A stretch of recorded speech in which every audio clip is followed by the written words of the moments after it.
My name is Jeff Harpin, and I am a compulsive overeater. And I'm a replacement for another speaker. And thank goodness for that because I always get nervous. I only had to be nervous for about 7 hours today, not like 2 months or something, So uh, thank you for your faith in me, Nancy. I hope I can justify it. And Harlan, I didn't wear all this cardinal gear and everything to upset you.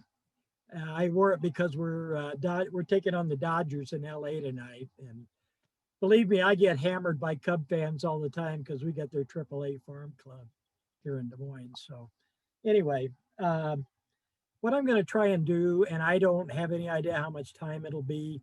If a half hour comes and I have to shut up, I'll just do that.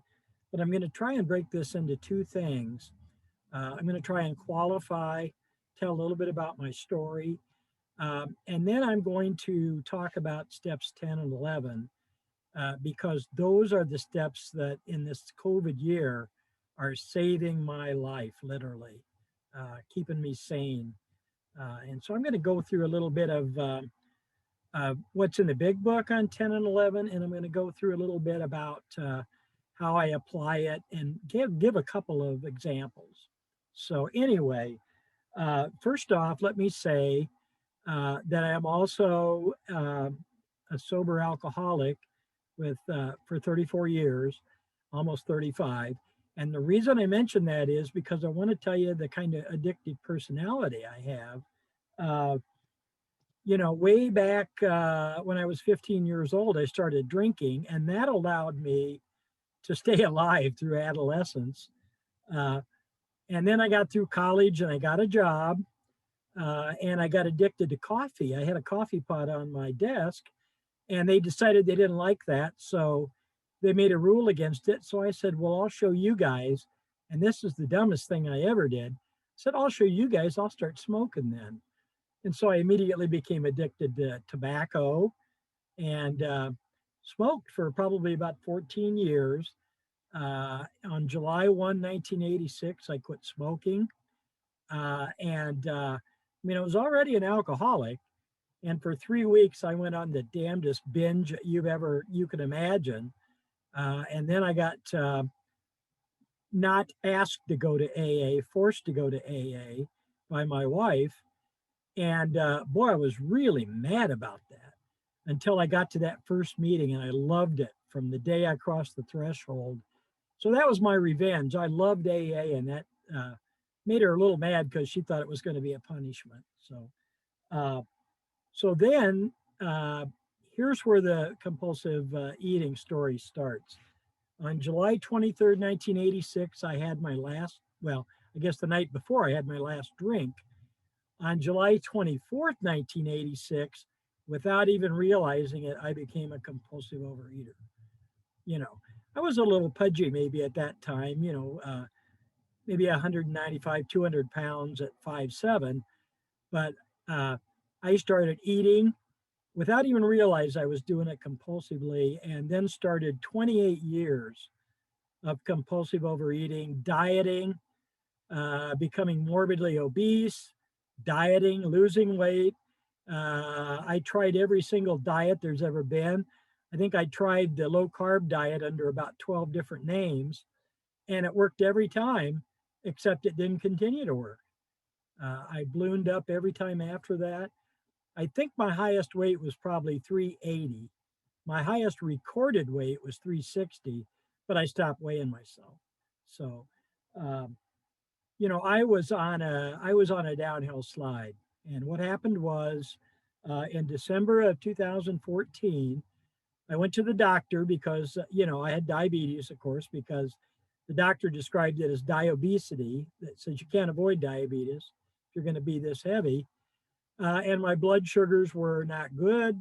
He asked me, how have your blood sugars been? And I said, well, I have no idea and he said, why is that? I said, I haven't been taking them. He said, why is that? And I said, because they're always high, you know.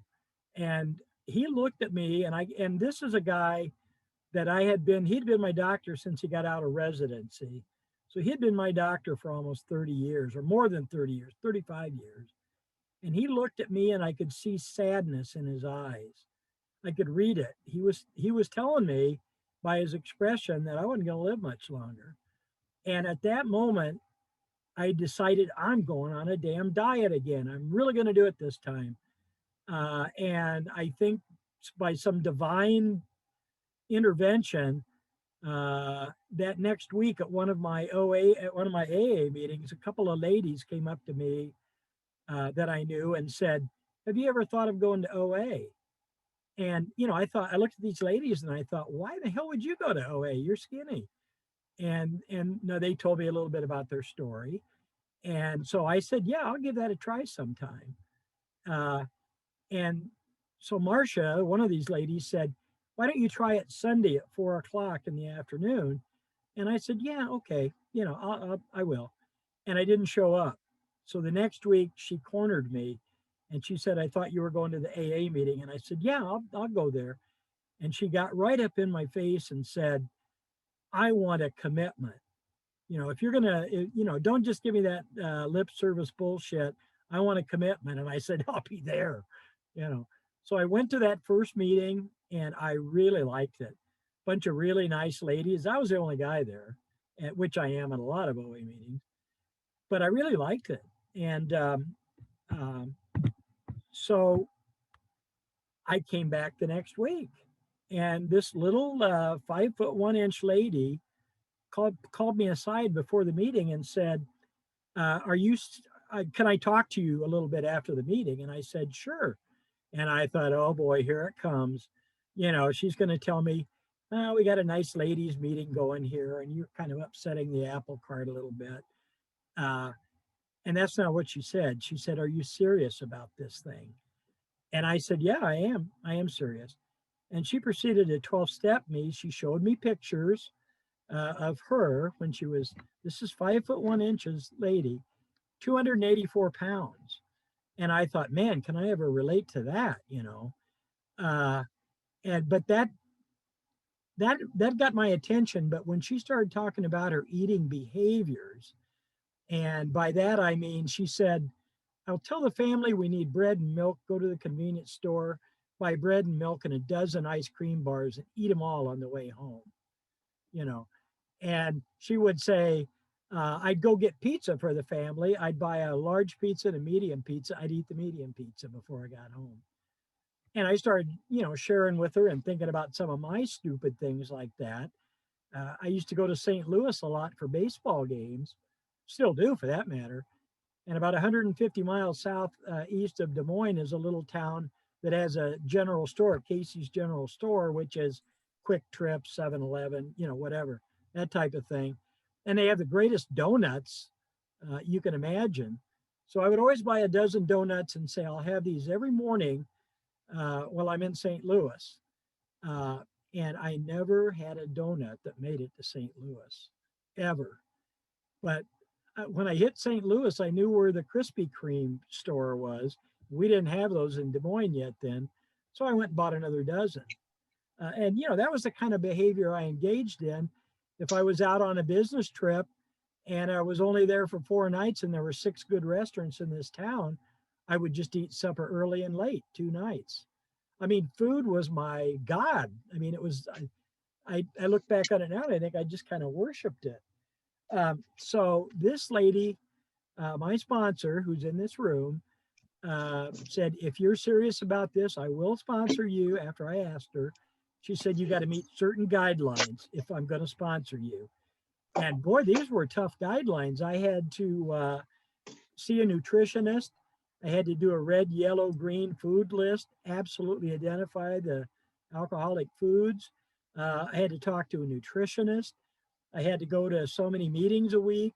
I had to commit my food to her every day. And if I made any changes at all, I had to tell her about it beforehand. I had to make 2 outreach calls a day. And that was the killer. I had a hell of a time doing that. The rest of it, I said, okay, I'll do it. And I'll try to do the outreach calls. And so about 2 weeks in, I'll just tell you how tough this little lady is. About 2 weeks in, one night, I had put broccoli on my food plan as a vegetable, and I went to the freezer and I did not have any broccoli. So I substituted Brussels sprouts. And the next day I just told her, and she said, "You did what?" And I said, "Well, I just substituted one green vegetable for another." And she said, "Is that what we agreed on?" And I started, stuttering, and I said, "No, no, no." And she said, "Well, what did we agree on?" And geez, about that time, I'm ready to break out in tears. And I said, "We agreed I would tell you before I made any change." And she said, "Aha, so you do remember." And after that, man, I'm telling you, if I made any change, I told her about it. And we began to work the steps. It was a big book study meeting. For me, my recovery in AA started in 1989, although I was sober in 86 when Joe and Charlie came to Des Moines with their big book study. So one of the first things my sponsor did was have me listen to some Vision for You talks. I listened to Laurie C. do his big book seminar on the weekend, for which he gave all the credit to Joe and Charlie for inspiring. I listened to Harlan do his thing, and he kind of scared the crap out of me a little bit. But, I liked his style, except that he was a Cub fan. I liked him for being a Bear fan, but not a Cub fan.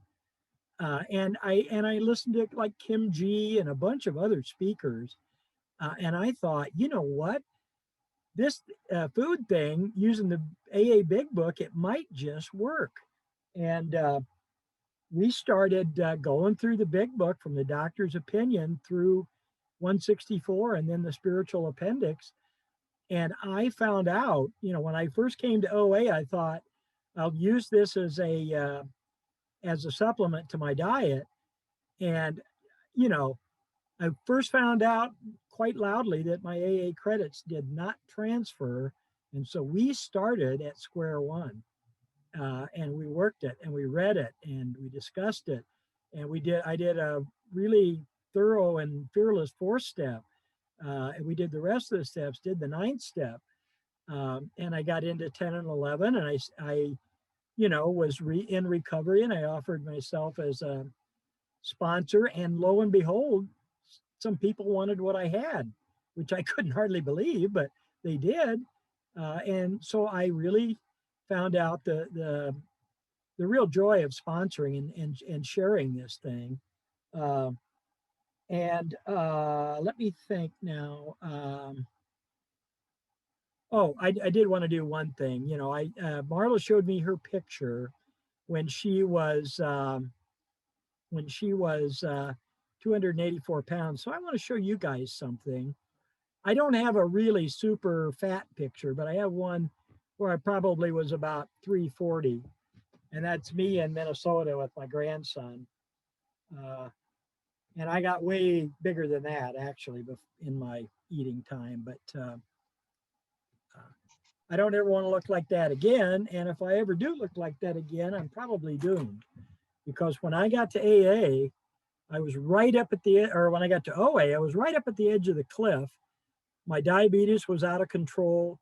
Uh, After working the steps, losing the weight, with Marla's help, my lab work all got normal. I was taking the maximum amount of oral medication you can take for diabetes. So I didn't have to take any medication. My A1Cs now are running in the 5.1, 5.4 range. And which is great. The diabetes is under control. There was some damage done and that I'm dealing with now, but uh, the real kicker is that I did not realize the damage I'd done to my heart. 2 years after I was abstinent and had lost the weight, I had a mild heart attack and had to have a stent placement. And I know that if I had lost the weight, I would have died. That would have been fatal. So I know that this thing saved my life. And I know that the rest of my life I have to try and give back to repay that debt in both AA and OA. So that involves putting myself out, doing things like this that are nervous to do. But when you're asked to do service, you really should say yes if you possibly can. So anyway, I got into recovery. Um, I did the things that my sponsor said. And I now want to talk a little bit about steps 10 and 11. because those are the growth and maintenance steps. Those are the steps where we, as it says in the big book, those are the steps where um, we vigorously commence this way of living. We entered the world of the spirit. Our next function is to grow in understanding and effectiveness, not an overnight matter. It'll continue for our lifetime. And step 10, the way I view it, is steps 4 through 9 every damn day. Spot check. You know, if I'm feeling if I'm feeling resentful, fearful, self pity, any of that stuff, I got to do a step 10. And the proof that step 10 is 4 through 9 is right on page 84. It says, continue to watch for selfishness, dishonesty, resentment, and fear. Step 4. And I added self pity. When these crop up, we ask God at once to remove them. That's step 6 and 7. We discuss them with someone immediately. That's step 5. And make amends quickly if we've harmed anyone. That's obviously steps 8 and 9. And then it says we resolutely turn our thoughts to someone we can help, and that's step 12. And then it gives us some wonderful advice. It says love and tolerance of others is our code. My old AA sponsor of 30 years used to always say that. He used to ask newcomers what our code was. And if any of his sponsees answered, he would scold us because he liked them to say, well, I had no idea. And he would tell them about love and tolerance. So anyway, I started with my sponsees asking them, kind of sort of asking, sort of suggesting, sort of commanding them that they should read pages 84 through 88 in the big book. I would like them to do it on a daily basis, but I knew they wouldn't. So I asked them to commit to at least 3 or 4 times a week. And I realized that when you read anything by rote, like we read, when we read the How It Works, nobody listens to it because they've heard it a gazillion times. And some of the best, most useful language in the big book is in those 3 pages. You know, it talks to us about, we beg of you to be fearless and thorough from the very start. You know, nobody listens to that because they've heard it a gazillion times. So for steps 84 through 88, I thought, well, I'm going to try and make up a little study guide that they can either use or not use. So I came up with these tips that I suggested they use in study in steps 10 and 11. And I said, as you're reading page 83 through 84, I want you to pay attention to where I put the footnote. Footnote A is talking about the promises, the 9th step promises. And I told him, if we have completed step 9, we should be enjoying most, if not all, of these promises. As I read each promise, I ask myself, and I ask you to ask yourself, are you enjoying this promise? If you're not enjoying one or more of the promises, I ask you to find out why. And the answer is usually in the rest of the pages you're going to read. So the answer to that question, if you're not getting the promises, 84 through 88. So then I ask them to look at footnote B, and I instructed them the instructions for step 10 are underlined on page 84. In order to avoid a superficial reading of these instructions, I want you to stop and ask yourself, as I stop and ask myself, some questions. It says, continue to watch for selfishness, dishonesty, resentment, and fear. I say, ask yourself these questions and add things to these as you think of them. So ask yourself, am I mad? Am I sad? Am I disappointed? Am I afraid? Am I in self-pity? Am I ashamed of some action that I took or didn't take? And if I can answer yes to any of those triggers, I try to identify the cause of that. And as I mentioned, the 10th step is 4 through 9. So then I asked them to look at footnote C, and that the big book says we can continue to enjoy the 9th and 10th step promises. so long as we keep in a fit spiritual condition. So, what is a fit spiritual condition? What does it look like? So I say, this is how I describe it. For me, a fit spiritual condition is being free of selfishness, dishonesty, resentments, anxiety, fear, self pity, anger, inconsiderate behavior, disappointment due to expectations of others, or guilt and shame. On the positive side, you're enjoying, you're actually helping others. You're enjoying the fact that you are turning into a kind and caring person, that you're being of service to the fellowship, that you're praying and meditating on a regular basis, and you're practicing love and tolerance even when people piss us off. And that happens pretty regularly, as you well know. So, and I told him that's not a static description. Add stuff to that as you think about it. And I gave him footnote D on page 85. The book warns us what will happen if we let up on the spiritual program of action. So it's also important that we understand what a spiritual program of action is. And that's going to vary by individual people. So everybody's list is going to be different on this. And it's another list that grows. My list is a spiritual program of action for me will include attending meetings regularly, accepting service positions at meeting, sponsoring and being sponsored, staying current by living in accord with steps 10 and 11, extending the hand of friendship to all newcomers, even if they appear unlovable or try to isolate, making telephone calls to members who are feeling down, calling people who have been absent from meetings for a while, and trying my best to remain honest, open minded, and willing to grow, and accepting service commitments like this when I'm asked, that I'm not totally crazy about doing, but I say yes. Uh, so on, my next footnote is footnote F, which shows up uh, in the 11th step. And I said the 11th step is covered on pages 86, 87, and 88. This is crucial information. 3 types of prayers are described: an end of the day prayer, an examination, that's the end of the night inventory, an awakening prayer, and a prayer after we've meditated. And there's actually another prayer too, and that's what we say if we're agitated or doubtful. So at the end of each day, um, I ask myself 7 questions, and at this point, I want to acknowledge the work of a very good friend of mine, very dear friend of mine, who came up with an 11 step inventory form that I have started using, and it's marvelous. I'm just going to read you the questions. She added 5 questions. I do this every night. Question 1: was I resentful, selfish, dishonest, or afraid?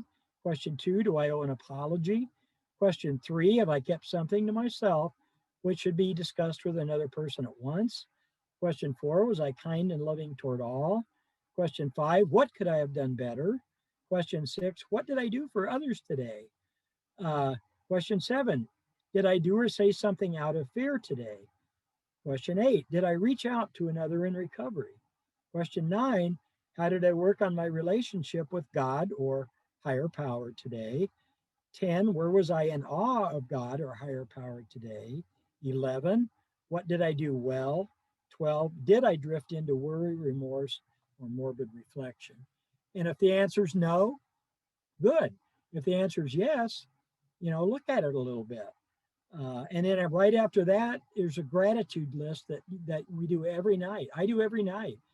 Night after night, it's the same things, but it's amazing. It is amazing how many nights I add new stuff to that. And by the time I'm done with that, I'm in a good place.